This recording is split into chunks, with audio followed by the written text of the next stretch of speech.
E é o quinto episódio do Cult. É uma semana depois. Qualquer informação ao contrário é fake news. Eu sou Chinelo. Eu sou o Rolo. E hoje nós vamos dar continuidade ao episódio 4. Falando sobre a sequência de Deus não está morto. Que é Deus não está morto. 2. Não tem nenhum subtítulo, né? Podia ter. É. Deus não está morto 2, a revanche brutal. Geralmente eu só coloco a vingança. Então, A vingança brutal? o 3 sem subtítulo. Tem? Tem uma luz na escuridão. Ah, pode ir pra Lark in the Darkness. Se não me engano, isso é de uma passagem bíblica. João 5. Então deve ser a luz na escuridão por causa dessa passagem, que a luz brilhou na escuridão e ela não a compreendeu. Bom, e a escuridão não a compreendeu. Eu sei disso porque ela aparece no Fallout New Vegas. Fallout também é cultura. Tá escrito numa arma. Em hebraico, inclusive. Aí. Fallout é muita cultura. New Vegas. Se você tiver a oportunidade de jogar, tá no DLC 2 Honest Hearts. De qualquer forma, não sei como você quer começar. Sei lá, cara, sinta-se à vontade. Como eu já te disse, eu recentemente revi o filme sozinho, sem álcool, e eu estou um pouco de saco cheio dele. Você diria que a sua experiência de ver sem álcool e sozinho afetou a forma como você apreciava o filme? Talvez. A primeira vez eu vi rindo, a segunda vez eu vi em velocidade 3 pulando pedaço. Então, talvez. Viu no VLC? Vi. É, O VLC é mágico, vou dar pra botar bem rápido. Sucesso. E é bom porque a atuação é ruim e eles só se importam com o deliver da mensagem. Então, a fala é bem deliberadamente longa e clara, então é fácil de entender. É tipo uma aula, assim, mais do que um filme. Mas então, Chinelo, você quer descrever brevemente o enredo do filme para nosso único ouvinte? Oi, mãe. Desculpa. Nossa, único ouvinte. A gente tem pelo menos 2 ou 3. Eu tenho que ouvir também, tá, gente? Tem pelo menos 2. Aê, pô. Eu nunca ouço de novo, porque, né? Só 2. Você não sabe as partes que eu corto também, né? Não faço ideia. Você não sabe quando eu mexo a sua fala pra formar uma frase fora de contexto. Dizendo que você tem pau pequeno.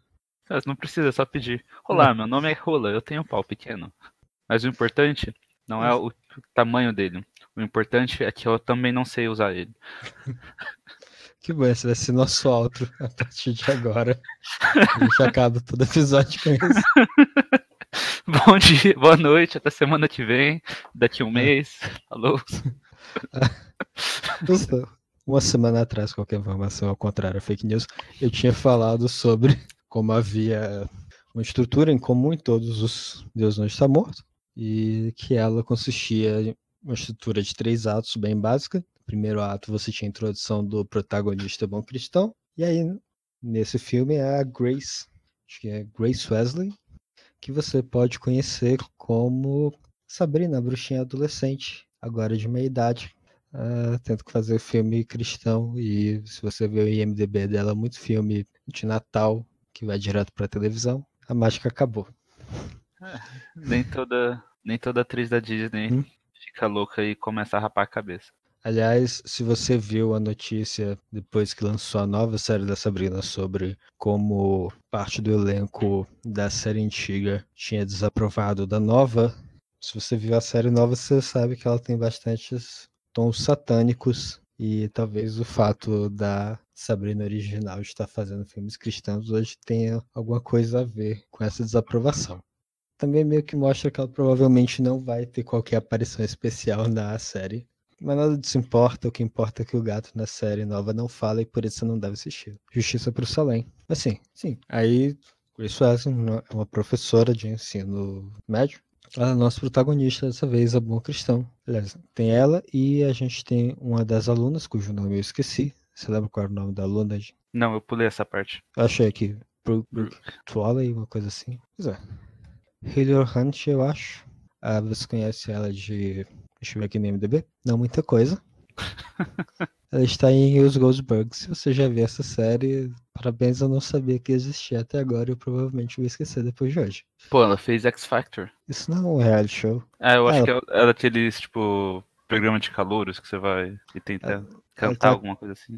ela está acreditada como si mesma e participante. Pois é, Brooke, recentemente o irmão dela morreu e ela vem de uma família não religiosa, mas quando os pais estão doando as coisas do irmão, e aí uma das pessoas que é responsável pela mudança leva a ela uma Bíblia que era do irmão, e aí tem passagens sublinhadas, esse tipo de coisa, e aí ela começa a questionar sobre a fé cristã e vai até a professora Grace pedir conselho. Acho que aquela parte icônica do nossa, como você consegue manter tudo, suportar tudo na vida e coisa tal, coisa assim. E aí a Grace olha um pouco pro céu e responde pra câmera, Jesus.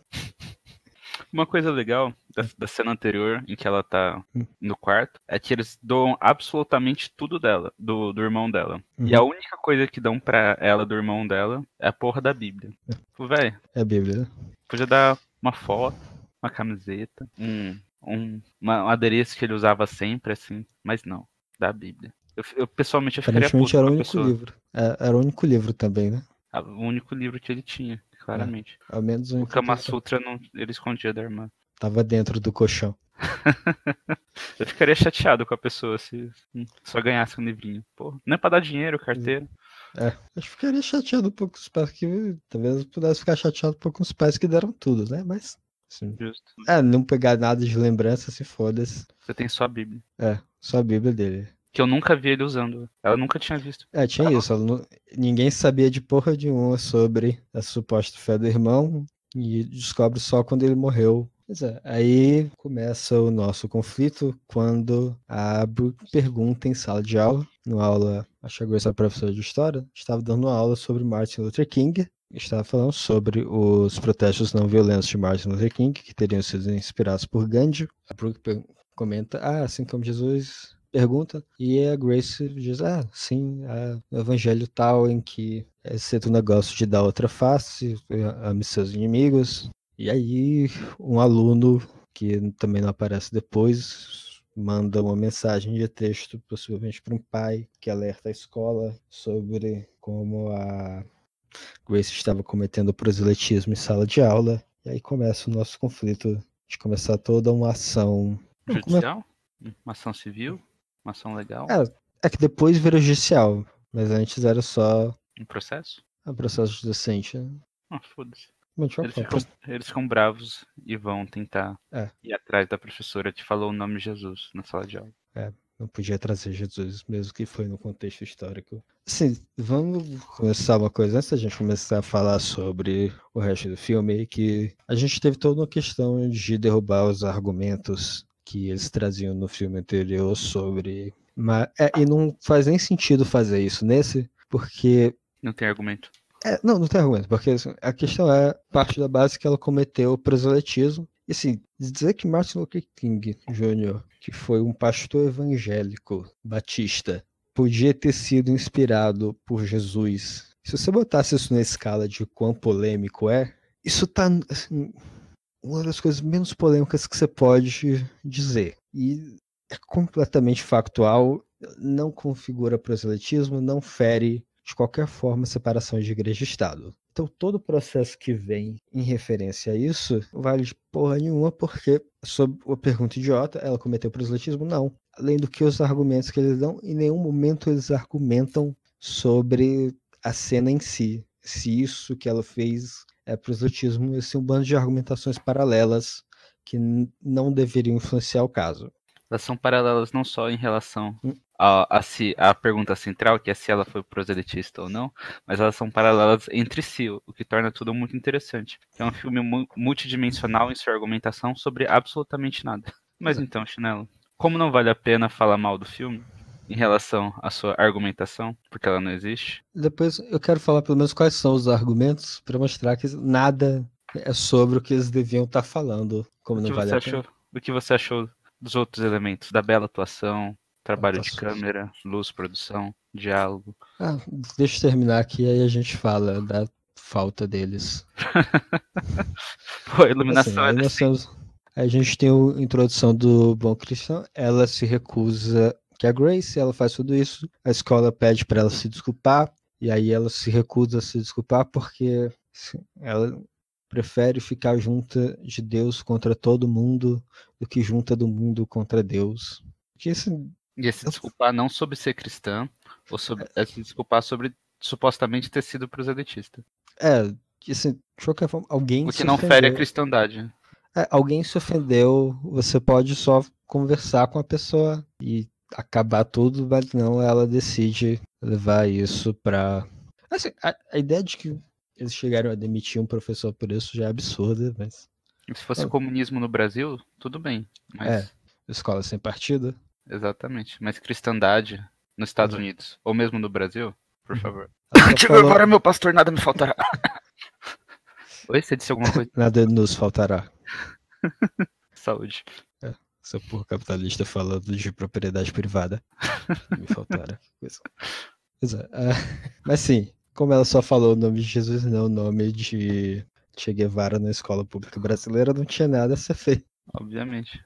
Mas ela começa um processo e aí é apresentado o nosso antagonista, o ateu malvado, que não é só um antagonista, ele é uma representação do Estado secular tentando oprimir os cristãos, porque se você não tem uma estrutura de poder, você não tem como ter uma história de opressão. E aí, no caso, ele é um representante da União Americana pelas Liberdades Civis, que eu acho muito interessante, porque existem vários casos da União Americana pelas Liberdades Civis lutando por sua liberdade religiosa de pessoas, visto que isso é uma liberdade civil, e ela provavelmente estaria na defesa nesse caso, mas por algum motivo ela é promotoria. Na verdade tem um bom motivo. O motivo é porque, se você vê os casos no final, você sabe que quando tem casos os casos finais trazem vários casos de cristãos que não queriam pagar parte do seguro de saúde. Para cobrir aborto e outras coisas para gay. As coisas para gays é especificamente serviços sendo recusados a clientes gays, principalmente em relação a casamento. E aí, nisso, a União Americana pelas Liberdades Civis agiu contra os cristãos porque ela determinou que os feria as liberdades civis dos funcionários ou dos clientes gays. Mas existem vários casos, por exemplo, pesquisei, tem um caso em que ela lutou pelo direito de um aluno poder ler a Bíblia na sua escola, mas esse não traz. Pois é, então o filme tenta te convencer que a União Americana pelas Liberdades Civis é um bando de ateu malvado que querem destruir os cristãos e, nas palavras do próprio filme, provar de uma vez por todas que Deus está morto. Isso é um diálogo... Guerra. Não, é uma guerra, um diálogo dito pelo próprio vilão, não é... Ele vai até os pais da menina e pede para eles assinarem um atestado dizendo que foi ela que se sentiu ofendida, o que não faz muito sentido para mim, porque se pedissem para ela testemunhar, ela ia ir contra o atestado, até porque ela não teve qualquer envolvimento com esse atestado, foi assinado só pelos pais, e ela claramente estava contra essa decisão, e eles podiam só ter ido para o aluno que realmente se sentiu ofendido, mas... Não é como se a sala toda tivesse visto, não. Tem uma coisa que é exclusivo do 2 e do 3, além da nossa caricatura do ateu malvado, tem depois a introdução do aliado secular, que é o advogado, no caso, tanto no 2 e no 3, com o papel de defender o bom cristão, e ele faz questão de se declarar como não religioso. Então, agora assim, não ateu, porque ateu é malvado. Ateu é uma palavra feia, não pode. E aí, é interessante, é como se o filme tivesse ouvido as críticas sobre como retratava extremamente mal todos os ateus, e aí fez o mínimo possível para remediá-las. Mas não todos, só os que eu não gosto. E aí vem nosso ato 2, o embate entre o bom cristão e o secularismo, que geralmente ele é retratado de maneira equilibrada, sendo o secularismo com uma pequena vantagem, geralmente provida por ser detentor de estruturas de poder, nesse caso, tendo a confissão lá da aluna de que ela se sentiu ofendida. Mas assim, eu digo equilibrado, mas porque eles são igualmente ruins, os argumentos. Também, Argumento aí, não é nem ruim, ele só não existe. não é relacionada. Sobre qualquer coisa. Assim. Pois é, mostra a vida pessoal da protagonista sendo afetada. As protagonista é levado a crer que devia desistir, mas não desiste. E aí depois vem o ato 3, em que eles têm a ideia de que se eles provarem que Jesus foi personagem histórico, uma lei que proíba falar dele seria discriminatória. E aí, assim, dois autores reais falando sobre como eles acreditam, sim, que Jesus foi um personagem histórico e isso dá uma vantagem a eles no caso, e depois a menina testemunha para eles, que me pareceu meio óbvio que ia acontecer.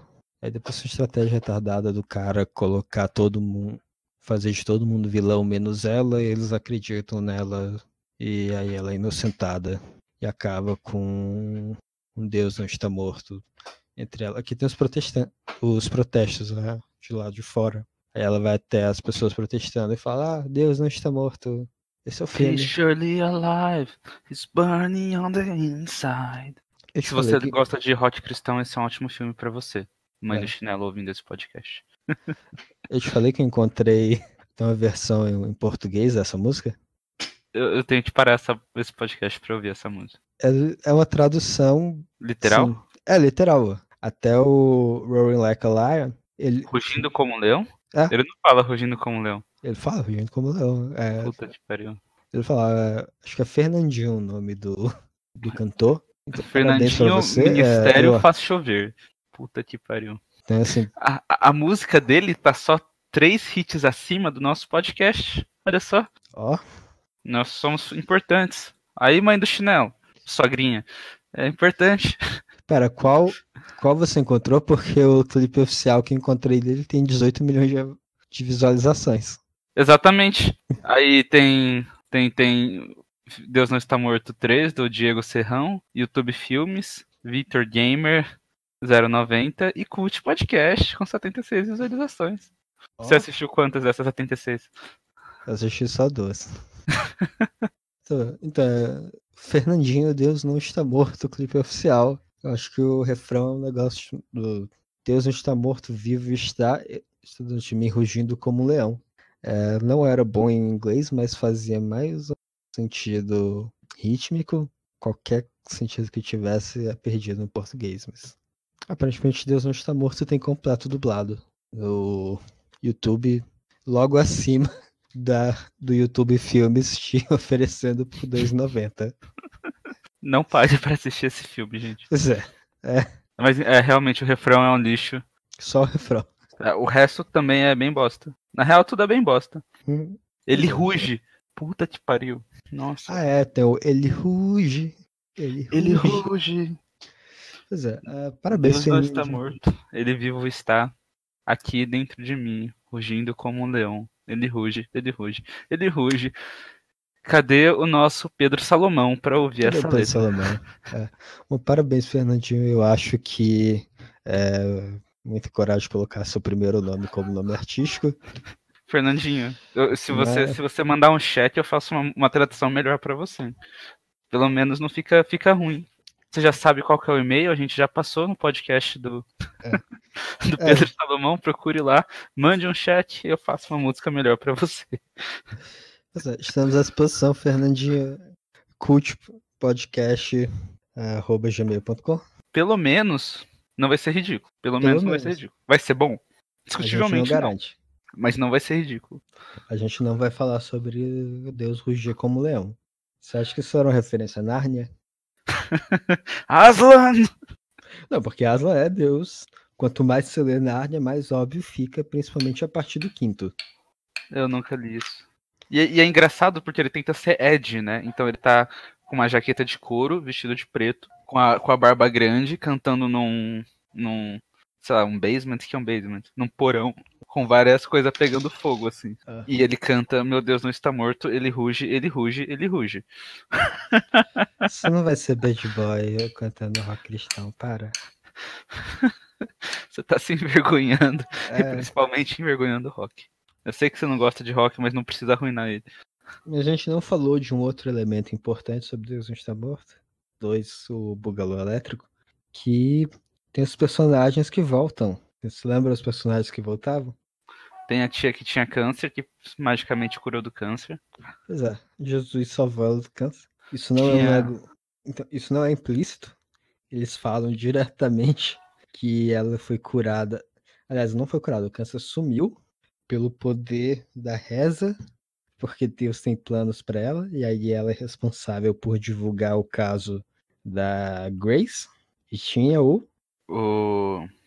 Tinha a banda Newsboy.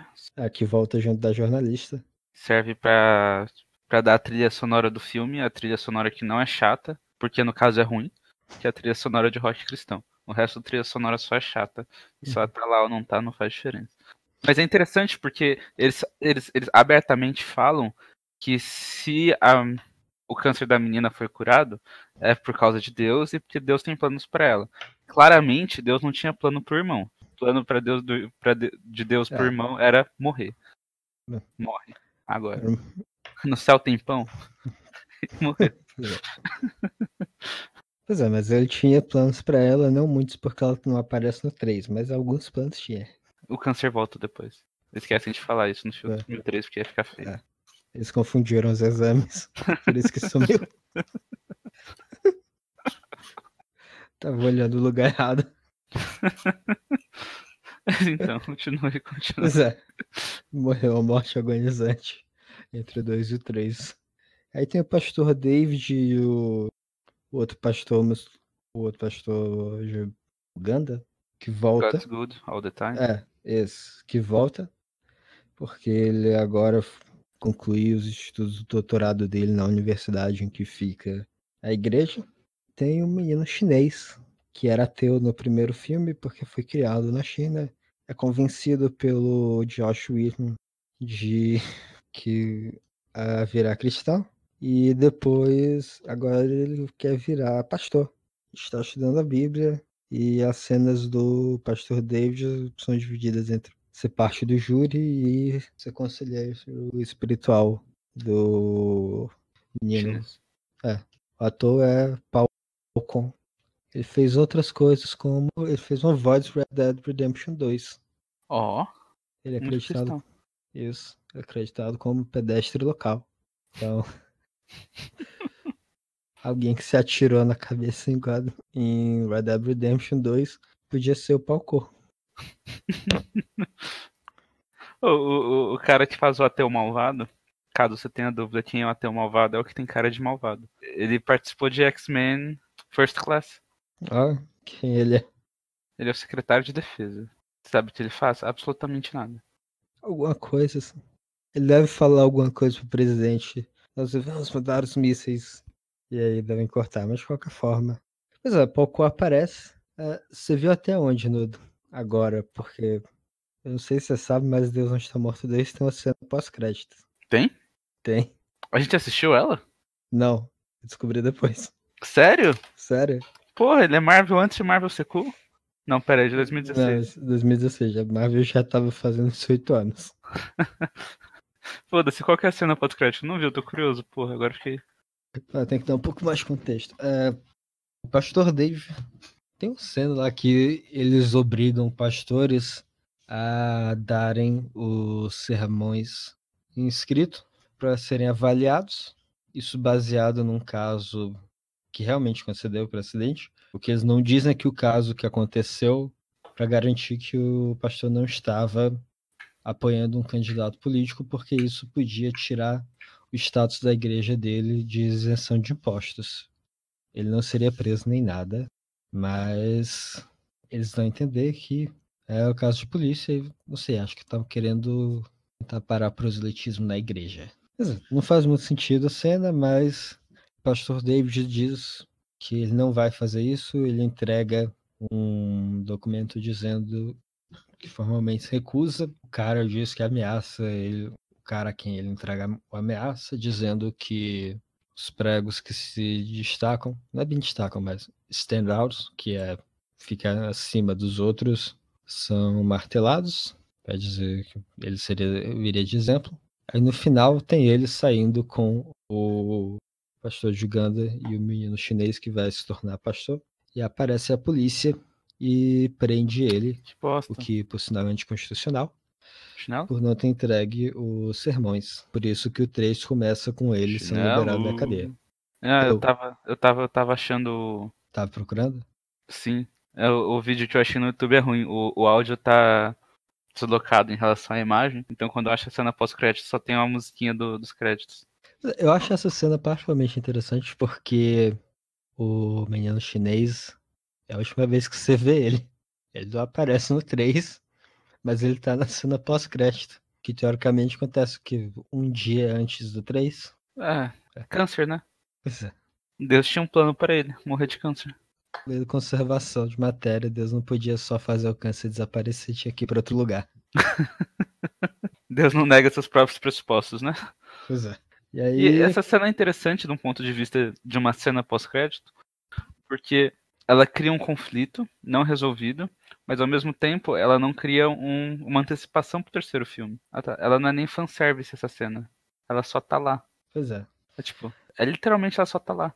Eles alugaram um carro de polícia cenográfico e queriam usar em algum lugar, basicamente. Eu acho que o menino chinês em algum momento fala lá com a Luna, que é o que convence ela a depor, e essa é a última coisa de útil que ele faz antes de desaparecer, depois do pastor ser preso. E aí, vamos falar do julgamento?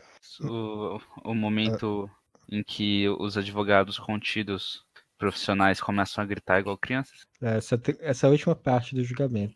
Aliás, não, eles fazem isso durante o jogo todo, só que em momentos diferentes. Sim. Vou falar da argumentação.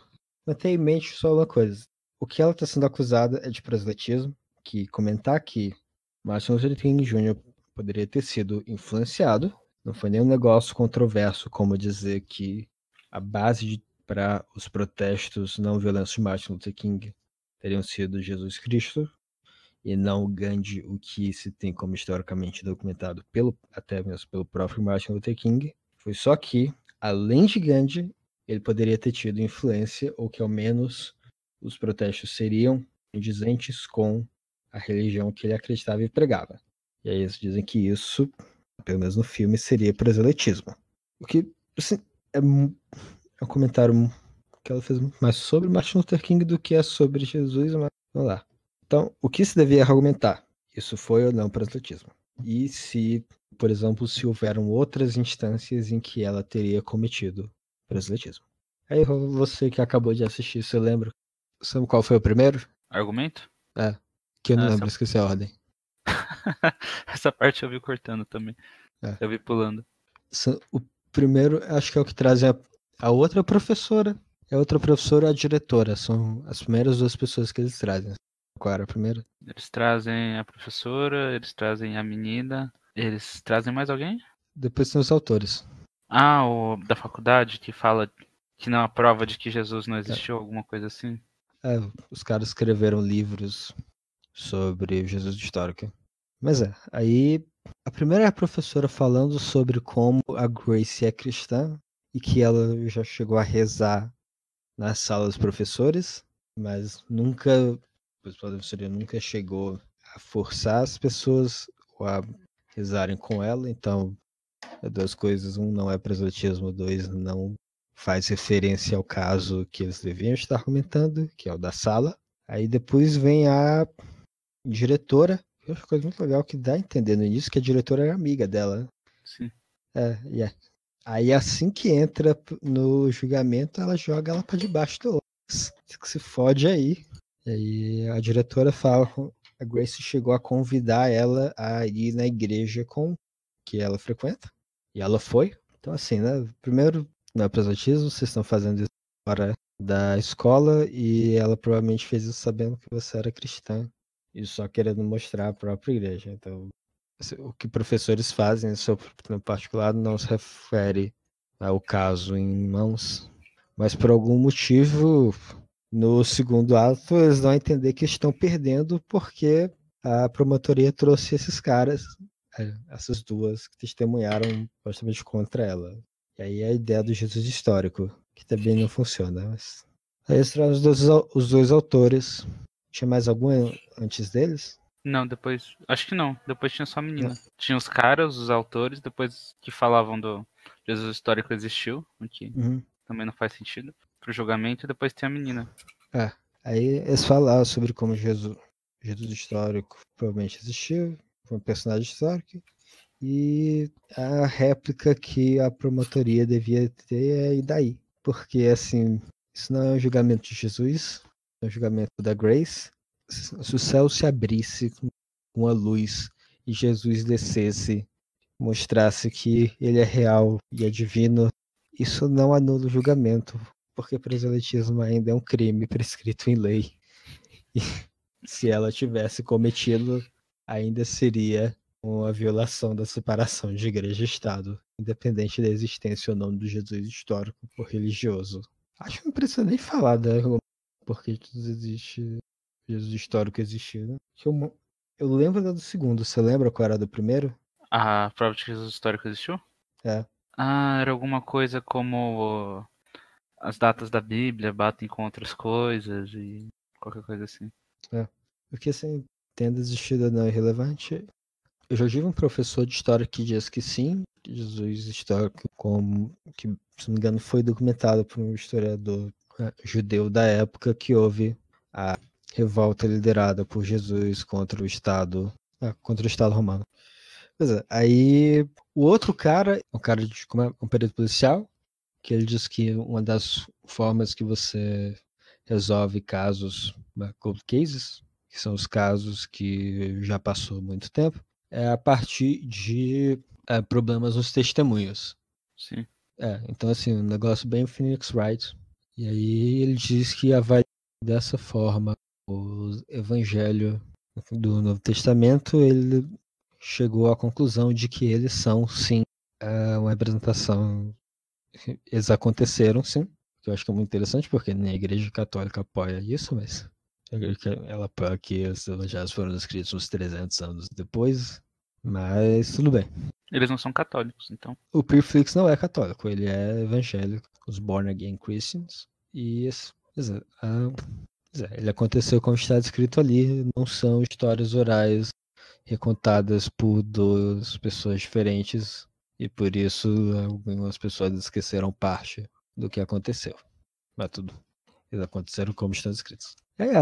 Tem toda a argumentação que não leva a porra nenhuma, porque nada.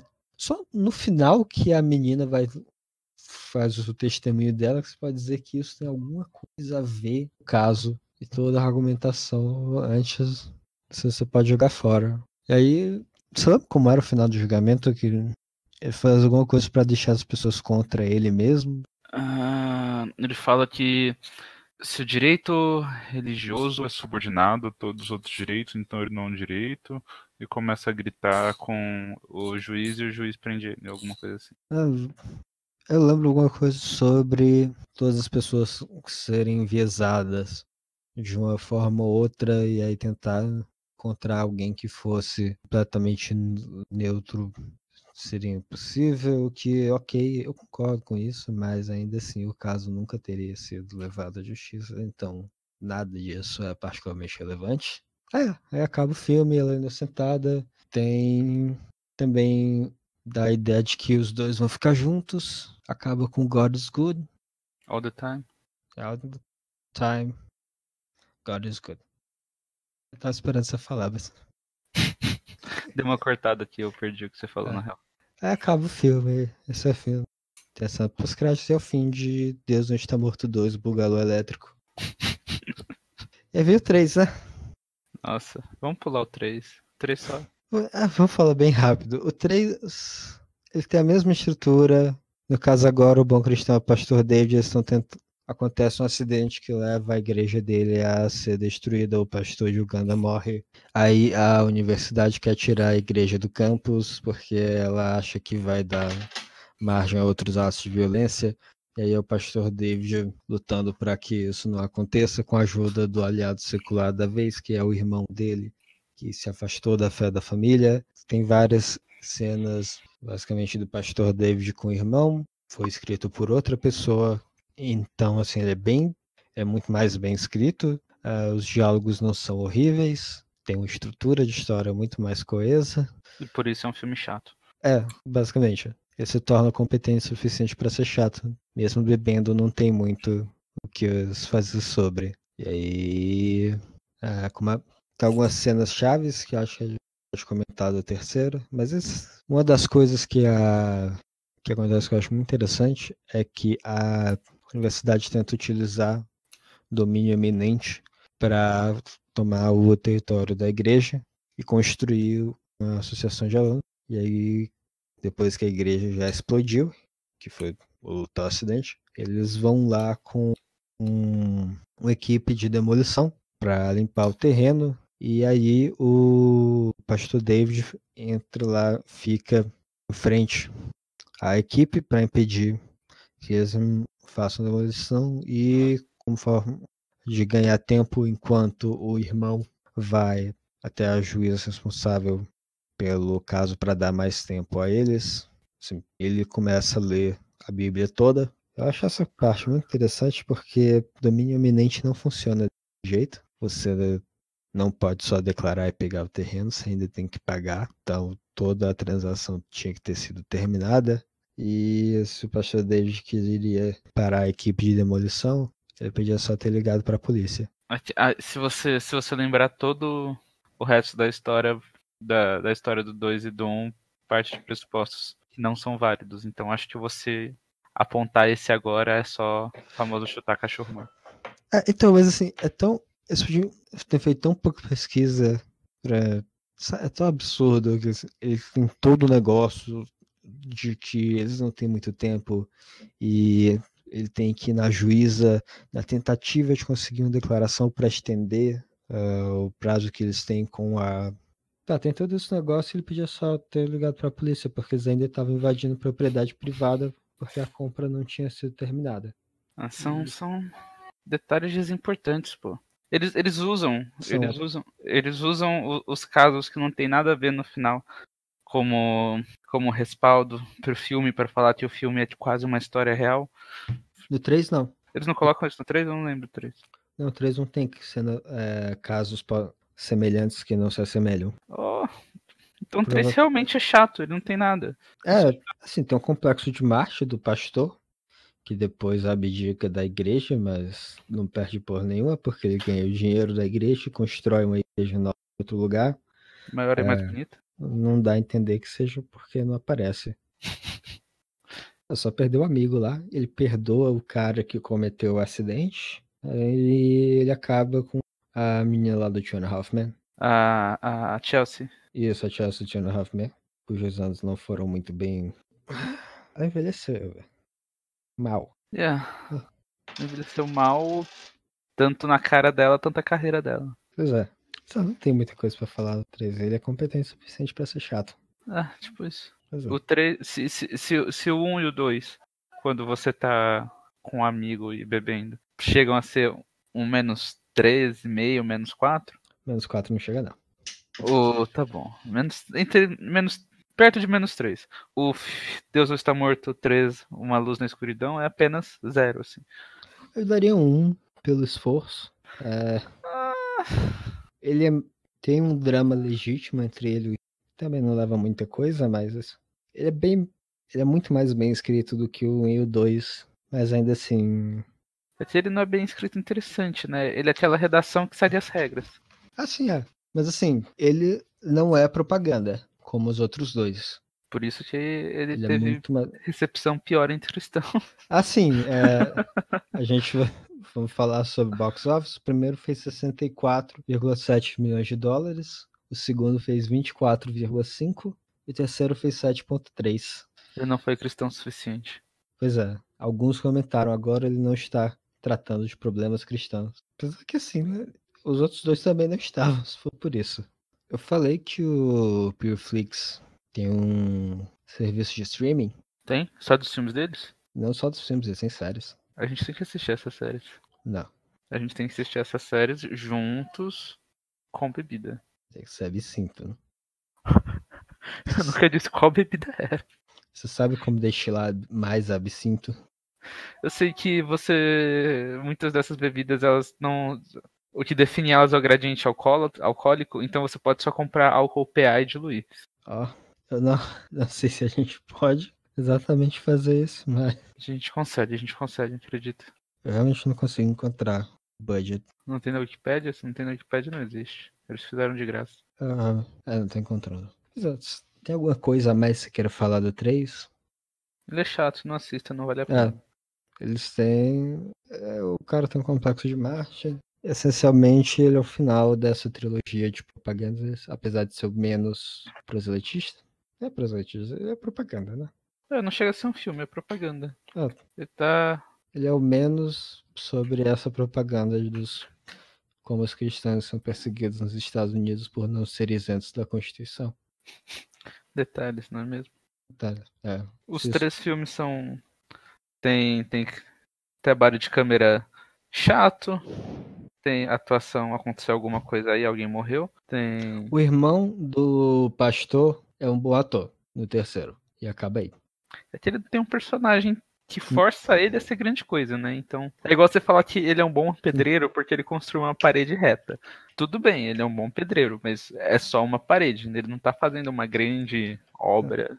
Aquela coisa. Ele não tá fazendo grande coisa. Ele, qual que é o papel dele? Ser suporte. Nem um suporte. O personagem não é particularmente bom, então você não precisa de ser um grande gênio da atuação pra conseguir representar isso. Mas eu acho que é pelo menos convincente.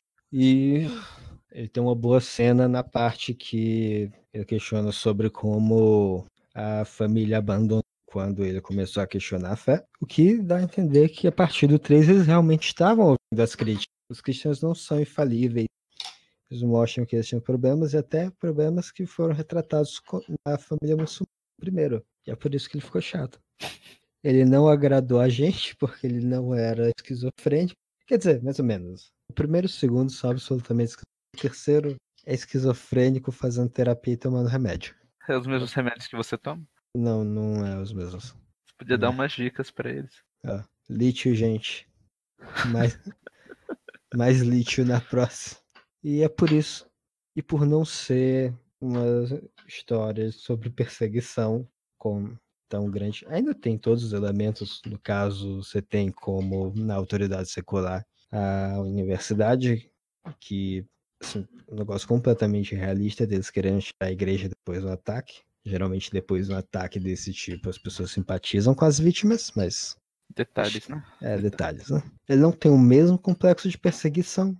Ele tem um certo complexo de Martin com o pastor. E aí é por isso que ele falhou. Ele não agrada os cristãos que querem ser perseguidos e ele não agrada a gente que quer ver um negócio engraçado de cristãos que acham que estão sendo perseguidos. Eu acho que no 2 tem uma coisa interessante. Nenhum ator consegue chorar. Até isso. Eles tem cenas que são literalmente focadas na menina sentada na cama no quarto vazio, olhando pro nada. Era claramente para ela derrubar uma lagrimazinha pro irmão dela ali. O que ela faz é olhar pro lado e limpar o olho seco. Chorar tão fácil. Ainda mais quando você for ator profissional, né? Tipo, você é um fucking ator profissional. Só para de piscar, não é tão difícil. Sim, joga sal no olho, você chora pra caralho. Usa colírio, se não consegue. Fica falso porque assim, a lágrima sai da metade. Sai da metade do olho ou do lado errado, mas ao invés dos outros lacrimais. Mas ainda assim, olha pro ventilador e fica sem piscar. Bota uma cebola descascada no set, velho. Tipo, esmaga a cebola embaixo da câmera, assim, ninguém vai ver. Você não precisa ser um mestre em Stanislavski para conseguir chorar. Mas eu diria que o 2 é um -2 se você assistir como comédia. Se você assistir... Assim, a primeira vez eu daria quase um -3, agora eu fiquei chateado com ele, porque ver sozinho é muito chato. Assim, assista com álcool e companhia. Companhia que queira vê-lo como comédia. Eu não aconselho a assistir nenhum deles. Sozinho eu dou um -0,5 assistindo Pulando Pedaço em velocidade 3. O que eu acho engraçado é que eles tinham um budget alto, assim, eles podiam contratar, como eles fizeram no 3, alguém que escrevesse um filme melhor. Eles podiam contratar alguém para fazer um trabalho de câmera melhor. Tipo, o trabalho de câmera é técnico, e ainda assim eles fizeram um trabalho de câmera ruim. Trabalho de câmera, iluminação. O mesmo ator, pô, não tem um ator cristão. Você tá nos Estados Unidos, não tem um ator cristão importante, ou pelo menos não ruim, querendo trabalhar para você? Tem o Kevin Sorbo que eles mataram no último filme. Que era o professor ateu. É o professor ateu que foi atropelado. Ele não é ruim, é decente, mas não tem mais como usarem. Ah, sim. Você acredita que o cara renasceu, né? Então. Ah, depende, você pode fazer que nem o diretor do Mad Max, o George Miller, que do 2 pro 3 ele contrata o mesmo ator para fazer dois papéis diferentes. São dois personagens que por acaso sabiam pilotar um. Não é bem o avião, que é aqueles aviões abertos. O vilão do 4 é o mesmo do primeiro, o ator. Mas são dois personagens diferentes. É só botar um bigode. É. Um Ali, monóculo. tá que assim, desculpa, do 1 pro 4. Do 1 pro 4 tem algumas décadas, não dava necessariamente para reconhecer a viagem. Justo. Ah, não, mas Agora, eu digo pra usar o Hércules no. sim, mudava o corte de cabelo, né? Assim. É que no Mad Max 2 pro 3 é muito aparente. Eu acho que porque assim, a quantidade de atores australianos que tinham licença de piloto era um. E aí só tinha ele mesmo, faz outro personagem e sabe pintar o cabelo do cara. É. Qual que é aquele Jim and Jill? Eles até conseguem fazer. O do Adam Sandler, que ele faz o irmão e a irmã. Jack and Jill. Jack and Jill. Jack and Jill, grande ganhador de todo o prêmio Framboesa. Todos os prêmios Framboesa de pior filme. Melhor ator, melhor atriz. Não, pior ator, pior atriz, pior filme, pior diretor, pior roteiro, pior sequência ou cópia, pior casal, que o Adam Sandler. Os dois. Adam Sandler com Adam Sandler, pior casal. Eles entregam um prêmio físico, assim, igual o Oscar? Tem o prêmio físico. Só que, Os atores pegam isso? às vezes. Porra, é. A maioria das pessoas não, mas de vez em quando a pessoa meio que reconhece que o filme é ruim, ela vai lá pegar. A Halle Berry, quando fez Mulher Gato, foi lá receber. A atriz, ela foi carregando o Oscar Justo. de melhor atriz dela. É por Monster Balls, alguma coisa assim, né? Ah, não lembro qual. E o 3, eu dou 1 pro 3. Ele tentou. A parte técnica continua os mesmos problemas, não tem nada. Parece que foi feito por um cara que. Eu não diria nem que acabou de sair da faculdade, mas que fez um curso online de operar a câmera. Ele aprendeu tudo básico, mas nada particularmente criativo. Ele aprendeu a filmar o suficiente pra, sei lá, fazer uma reportagem, assim, né? É, Não balance, coloca, enquadra, mas não tem nenhum ponto de câmera interessante, nenhum ângulo interessante. eu posso dizer que a câmera é bem estável. Eles tinham dinheiro pra um tripé. Exato. Parabéns. Talvez o tripé até tivesse rodinhas e vocês garantiram que estava num solo bem nivelado. Nivelado. Ah, É. seria cômico se não fosse triste. Ah, não, pera, é cômico. O Josh Whedon volta também no 3, né? Depois de ter sido demitido da Marvel. Ah, o personagem? É o personagem. Sim. Isso dava muito processo. Faz um mês desde o último episódio. Eu não acho que as pessoas vão entender essa piada, mas o Josh Whedon. Dá nada. Não faz um mês, faz uma semana, para de cagar aí. Faz uma semana, desculpa. Um mês é fake news do YouTube. Exatamente. Ou do Xvideos. Ou do Xvideos. O Spotify a gente não tá conseguindo fazer upload direito. Mas se conseguir, provavelmente vai ser ao mesmo tempo que o 4. Então não tem problema nenhum. Sim. A gente já tá com, tipo, quase 7 mil no Xvideos, você viu? Deixa eu ver. Se você estiver vendo esse podcast no Xvideos, por favor, comente. Sério, por favor, comente. Eu quero saber por quê. Quanto você disse? Acho que 7 mil. 8.516. Ó, porra. E eu errei o nosso e-mail, é podcast cult, não cult podcast. Por favor, Fernandinho, não manda o cheque pro e-mail errado. Cult podcast existe, isso é nossa concorrência. Eles fazem É sério, eles fazem podcast de cultos religiosos. Tipo assim, teologia. Sério que existe isso? Falando sério. Porra. O massacre de Jonestown, que é o que eles beberam. Veneno? O tangue com veneno. E aí morreu galera geral. Uhum. Então, Fernandinho, por favor. Você também, Pedro. Pedro Salomão, a gente ainda tá esperando o cheque. Mano, tem muita visualização. Parou de crescer, porém. Vai voltar quando a gente botar o quinto. Tem que ser consistente, né? Pois é. Então, é isso? Você quer falar mais alguma coisa sobre o filme?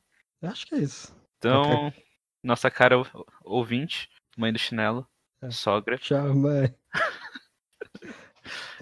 Nosso próximo episódio será semana que vem. 2 meses.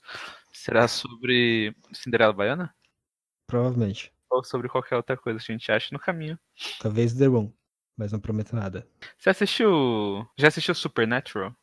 Não, porque Tom só apareceu. Não, eles têm um episódio em que eles entram, um demônio chama eles pra dentro da TV e eles fazem um crossover com Scooby-Doo. Uau. Eu acho que merecia um episódio A de gente vê Supernatural. isso. Pois é. Então acho que é isso.